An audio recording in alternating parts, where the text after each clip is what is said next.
Hey y'all, it's Olivia. Welcome back to the AV Club. Thank you to all of my chickens coming home to roost with the birds in the AV Club. Today we are talking about the Ladies of Horror Fiction Readathon, which was hosted by the Ladies of Horror Fiction on Instagram and co-hosted by our very own horror booktuber, our fave, Alex the Bookubus, who is such a treasure to have in our community. She's so nice and, obviously has great content in as well. But this readathon was held from September 1st to September 15th, and the only prompt was to just read as much horror fiction written by women as possible. And so I did that. I didn't find out about the readathon until like right before it started, so I just like pushed up all of the women horror fiction that I was going to read anyway to the beginning of the month that I had already picked out for Shorty September, and then I kind of just like tossed in little flavors of short stuff along the way, and I ended up reading 6 things, which is pretty good. Also, it means that I get to cut my September wrap up in half because I've getting to cover things here, which is very exciting. I think that how I'm going to organize this video is to do things in chronological order, except for the book that became a new all-time fave for me, so I'll put that at the end, but everything else is going to be in chronological order. And let's just go ahead and get started. The first book that I read this month was Antioch by Jessica Leonard, and it was a book that I'd originally gotten in one of my Nightworms boxes and had just been something that looked interesting but didn't get pushed immediately to the front of my TBR. But it was pretty interesting. It was about a woman who is like really into listening to like radio transmissions late at night and starts to like overhear like these like weird transmissions, and there's a serial killer going around in their small town, and she thinks that she's like overhearing missives from a woman who's being held captive by the serial killer who keeps abducting women. And she's also like really interested in Amelia Earhart, and like that the mystery of like Amelia Earhart's disappearance is like interwoven throughout. Very interesting and a very polarizing ending, I think, that you'll find. It's definitely not one that's like going to give you something like give you all the answers, taking out like to it doesn't end with giving you all the answers. It's a lot of like, okay, now what do you think happened? And does it really matter what the concrete details of what the story were, or is it more about like that psychic understanding of the world? I don't mean psychic like predicting the future or anything, but just like the psyche and like, does the concrete facts really matter? So it gives you questions at the end, which I think will be interesting to some people, and some people will absolutely hate that. But I found myself kind of in the middle. I think I gave this like 3 stars. I liked it. Didn't love it, but interesting. The next thing that I finished was Dolly by Susan Hill. I have not read anything by Susan Hill yet, although I've checked out The Woman in Black from the library probably a couple times. But Dolly, as you can imagine, follows a spooky doll. It's a story about like 2 cousins who go to stay at their relative's house, and it's a very gothic novel, so it's a lot of like mood building in like the English countryside for like the first half of the book, and then like the cousins meet again whenever they're older, and kind of like weird stuff has happened. The cousins had a daughter whose weird stuff has happened to. It's the girl cousin was like given a doll that she mistreated whenever she first received it, and the repercussions of doing that. And I listened to it on audiobook, which for me was kind of the way to go because it's kind of like slow moving and a lot of mood building, which is kind of like what you would expect going into it, I think. But I think that the payoff at the end made it really like worthwhile for me, that there is like weird stuff that happens at the end, but it's such a slow burn that I think that this is also one that's not going to be for everyone. But if you have like, I think the audiobook was like 3-4 hours long, so if you ever are looking for like a gothic kind of like book to squeeze in somewhere, I would maybe try picking this one up. It's interesting, won't give you like full like Chucky Annabelle doll vibes, but I guess like kind of has to do with morality in some ways that gothic stories do, and you know, guilt and retribution for being bad. Do with that what you will. The next thing I finished isn't quite a horror novel, but I'm including it in this just because I did read it at the beginning of the month, and it was for actually my indie bookstore's book club, and the meeting was today, and I did not go because I was not feeling up to it. But the book was Eartheater by Dolores Reyes, which is translated from the Spanish, and it is definitely dark fiction, and I don't think that it's like horror as like a genre read, but there definitely is such a darkness to it because it's about like real horrors.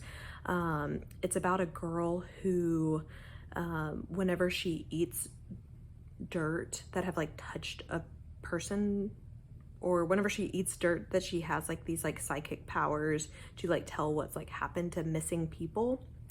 And so like that's kind of like the concreteness of like what happened in this story, but I think that it, you know, it relates a lot to that there are, and I think has been in the news a lot lately, is that there are many women who go missing, and especially like Indigenous women, and they don't get the same kind of media representation and the real need to like find out what happened to them and where these women are, and like that we have kind of become passively accepting that all these women are just going missing. So I think that it has to do with that too. I think that there's probably like some political stuff that, because I didn't really read any discussions of it afterwards, probably the author has like more political connections that were a little bit like over my head because they were subtextual, and that I just don't really have the context for the politics everywhere in the world. But she ends up like hanging out with this cop whose like family member has gone missing. It was like not an all-time favorite for me, but I really liked it just because it gave this psychic power, it's not like flashy supernatural, it's like very grounded, that she's like physically eating dirt and becomes like this person in her community that is like both desired but also like kind of shunned, because like there's like this weirdness about her because she can do this.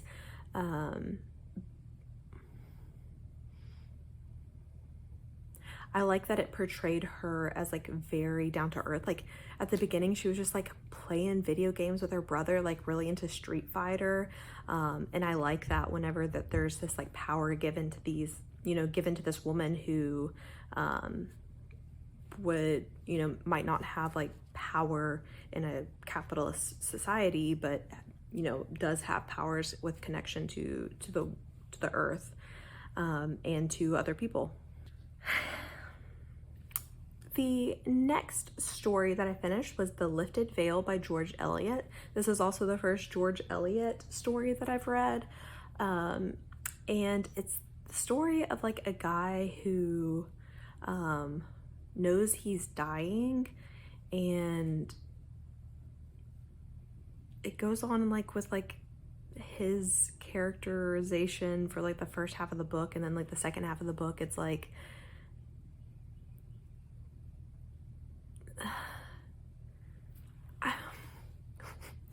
what was this even about? Like, I felt like the end, I was like, I understood what was going on at each part in the story, but then was like, how does any of this stuff fit together? Like, I can like very fully recollect the last scene in the story, but I don't want to like spoil anything. But there is like a lot of like characterization that's like more just like well written story that doesn't like necessarily have to do with the ending.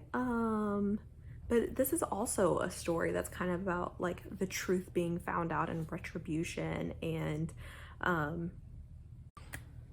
okay, I was in the middle of talking about The Lifted Veil by George Eliot, and honestly, I don't know what else to say.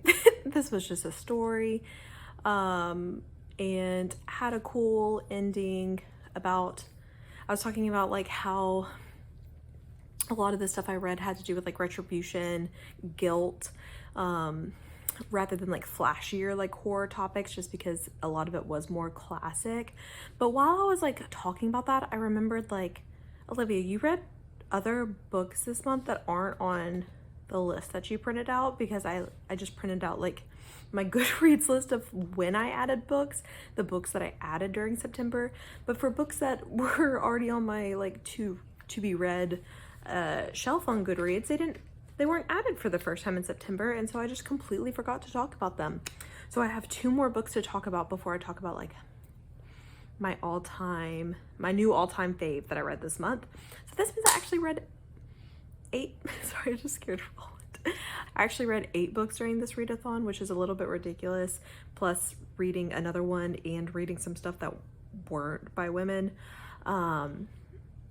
So the other books that I read A Touch of Gin by Beth Morgan, and this one was extremely interesting because I had to like double check at the 50 or 60% mark that this book was actually horror. Like, whenever I first put it on my library holds, I was thinking it was a horror book, and then I was reading this book and it was just it was about this like really toxic couple who had like a parasocial relationship with this girl called Jen that the guy in the couple was like used to work with, and they go on vacation with Jen and like her boyfriend and their friends, and it was like all of this like weird, I mean, it was like odd relationship stuff, but it was not horror, and it was like still like 50 or 60% through the book, and I'm like, did I just like make up that this was a horror book? But no, it eventually pays off. It's like it gets very weird and all-out horror at the end. I loved this. I think that it's brilliant. I think that if you pick this up, please like stick with it. If you think it's like not gonna be horror eventually, I think that the way that it builds up makes the payoff really worth it. Like, it's about like, yeah, this parasocial relationship with someone like through Instagram, but like someone that they actually, like the guy actually knew at one point and had like a huge crush on, and it's all about like projecting on people online, and it's like Kafka-esque in its delivery. I thought this was really cool. I don't remember if I gave it like a 3 or a 4, but I do recommend it because I've kept thinking about it. Otherwise I wouldn't have remembered to like go and add it in now. The other book that I forgot to put on my list was Wylding Hall by Elizabeth Hand, and this I would kind of describe as like folk horror Daisy Jones and the Six, because it's like this band who goes to like record their album. They like go to stay in this castle in the English countryside, where they will hole away, write their album, record their album, and then come out whenever it's ready. And weird stuff happens at the castle. I think I'm on record saying that I think, you know, English people are just inherently a little bit more spooky than the rest of us. That there's something very creepy about the English countryside, and I think that it's, you know, it's been used well in folk horror before, but I really enjoyed this, that it's told through like interviews with all of the bandmates. You know that one of the bandmates is like considered deceased like from the very beginning, and so it's kind of going chronologically through like the beginning of their stay at this castle all the way to like the present. It was good. I liked how I'm such a sucker for like moving architecture, like you know, insane architecture that doesn't make sense, that changes, and you know, sometimes halls are there, sometimes they're not there, very like Lovecraftian in that way. But I loved that there was like a mysterious girl that arrives, and I just thought all of the vibes were really spot on. I very much liked it, and was probably my second favorite from this month, before I talk about my very favorite. But I probably Touch of Gin was 3 and this one was 2, so I almost forgot to talk about like my two of my favorites from this readathon. But yeah, Wylding Hall, very cool. It had lots of bird vibes, which you know I love. AV Club forever. But it's time. It's time to talk about my favorite book of the month. Probably my favorite book of the month. I'm really talking about my readathon right now. It's still September right now. Picnic at Hanging Rock by Joan Lindsey. I have never tabbed a book more. Oh my gosh. I love this. I love this book. I love this book. I'm also reading this for the book to movie adaptation for the Shorty September prompt. And I think I'm watching that maybe tonight or tomorrow. And I'm so excited to watch it again, because I watched it years ago and I think I wasn't all the way paying, like I might have even fallen asleep during it, like not the movie's fault, but just like that I put it on. Sometimes I put movies on to go to sleep to, and especially like older movies I'll do that for. So I'm really excited to watch it again now, knowing what I know about this book. Very perfect. A very perfect book. What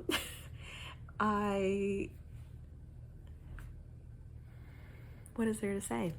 Picnic at Hanging Rock follows a group of girls from a private school in Australia, in the outer suburbs of Melbourne. It's in Victoria, in the Victorian countryside, and set in the early 1900s, and it's St. Valentine's Day, and the girls go on a picnic, as is the annual tradition, to Hanging Rock.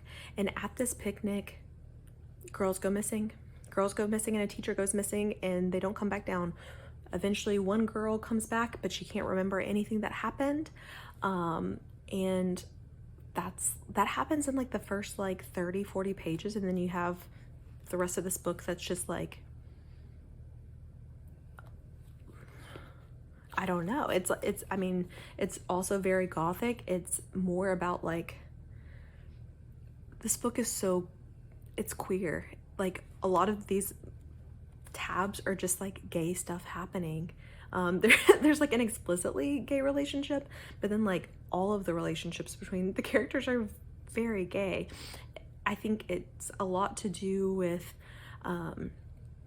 you know, like that the characters that it follows are Australians, but they're trying to replicate English bourgeois lifestyle in the Australian bush, and it's just so ridiculous and it doesn't work. That Australia is not the same as England, and so it's like everything happens in this like disconnected space where you just like feel how things are not matching up. And that's like what adds to like the queerness of it too. Like it's just like there's no, everything feels bizarre because you were never supposed to try to copy England into Australia, into a whole nother country that has like I think the longest standing, they don't really talk about the indigenous people of Australia in this book, but I think that it's kind of the undertone of it is like that you've tried to just like set up English private schools in Australia, which has like civilizations going back tens and thousands of years, and what happens to the girls? If it is also kind of gothic in the way that like nothing, like the girls go missing, nothing really happens, a lot of stuff happens, and also has to do with kind of retribution and guilt and things gone wrong. But wow, there's great descriptions of Australia, that there was you know, Australian birds, and there's like descriptions of, you know, people being like critical of someone else, and I don't mean to be critical, it's entirely my fault that I find Miss Brack, how can I express it, too English. What's all this poppycock about being too English? How the deuce can a person be too English? And it's like this disconnect between these people that like fully want to just be something that they're not, and